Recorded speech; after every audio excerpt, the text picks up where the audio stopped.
आत्ताच पुण्याहून आणखी एक बातमी येते। पुण्याच्या स्वारगेट परिसरामध्ये सीबीआयने एका आयकर अधिकाऱ्याला 1 लाखांची लाच घेताना अटक केलेली आहे। इन्कम टॅक्स अधिकाऱ्याला लाच घेताना पकडलेला आहे। पुण्यामध्ये राजेंद्र बी दांडेला या व्यक्तीला सीबीआय कडून लाच घेताना अटक करण्यात आलेली आहे।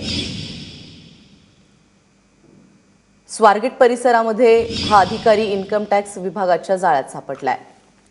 मंदार गोंजारी आपल्याबरोबर आहे। मंदार, काय अधिक माहिती?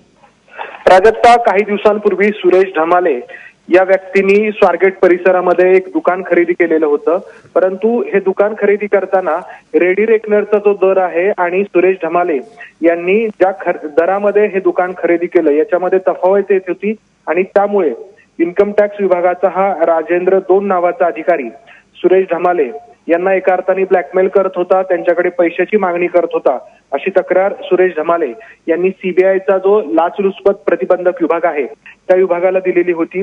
राजेंद्र दोंड हा अधिकारी 2 लाख रुपयांची लाचेची मागणी करत होता आणि त्या बदल्यात 1 लाख रुपये देण्याचं कबूल केलं होतं सुरेश ढमाले यांनी आणि हे 1 लाख रुपये देताना काल राजेंद्र दोंड याला रंगेहात सीबीआयच्या पथकाने पकडलं।